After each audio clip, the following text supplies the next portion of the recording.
אומרים שהנוער של היום זה לא כמו הנוער של פעם. קוראים לו מנותק, אומרים שהוא חי בבועה, אך יש מי שרוצה להוכיח אחרת. ועוד שחבריהם התלבטו אם ללכת לגולני, צנחנים או בכלל להשתמט משירות צבאי, בחרו חברי גרעין עודד לדחות את גיוסם ולהקדיש שנה להתנדבות בקהילה.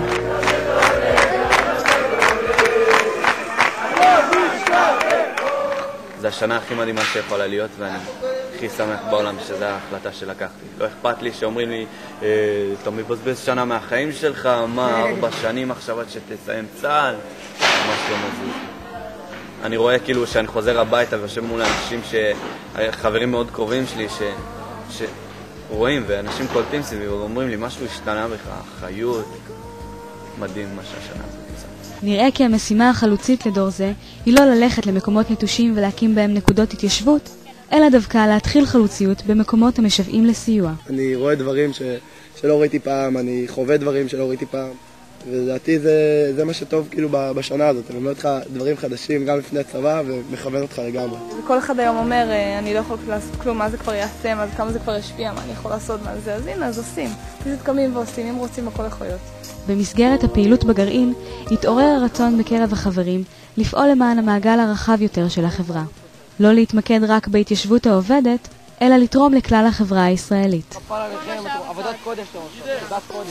בסך הכל אני לא ידעתי כלום על מה שקורה מחוץ למעגל האישי שלי, ובסך הכל אנחנו מבית ספר הולכים לאיזשהו מסלול חיים שהוא ישר לצבא, ישר אחר כך ללימודים, כל אחד והמסלול שלו בלי לראות קצת מעבר. זה שאני חושבת שבאתי ויצאתי לעשות את השנה הזאת, זה כבר פתח אותי לראות דברים אחרים שבכלל לא ידעתי שקורים. אנחנו מנסים לעשות כמה שיותר דברים עם החניכים שלנו, עם המושבים, במעורבות חברתיות בערים עצמם. ימי התנדבות כאלה, אנחנו עכשיו בפורים, אנחנו לוקחים את כל המדריכים שלנו, כל צוותי הדרכה, אנחנו מנסים להתנדב איתם בהוסטל בצפת, והולכים לעשות להם הפנינג פורים. אנחנו מאוד מנסים להתחבר להכל, כזה התפקיד שלנו לפי דעתי.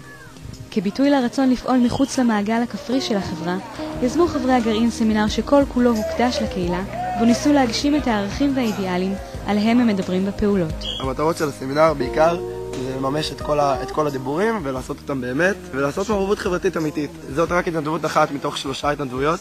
יש עוד אחת בתל אביב ועוד אחת בפתח תקווה, שכל התנדבות היא שונה. יש אחת צביעת מועדון, אחת שיפוץ רהיטים לנזקקים, ואנחנו ניסינו כמה שיותר לגוון בסמינר הזה. את כל היום הזה הם ארגנו כדי לתת עוד פן נוסף להתנדבות ולמעורבות. הם מדברים על זה הרבה, על מעורבות ועל עשייה, שהיא מעבר לעשייה היומיומית שלהם ביישובים, גם כדוגמה אישית לחניכים וגם בשביל שהם יוכלו לעשות משהו למען החברה בכלל ולא רק לקהילה שאנחנו חיים בתוכה.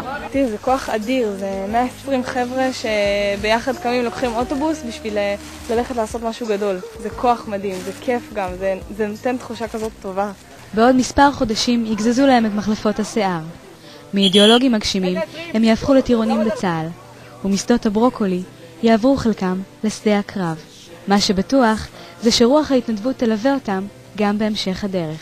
להתלהב, להתקרב, להתנדב, מכל הלב, תמיד תמיד, מכל הלב. להתלהב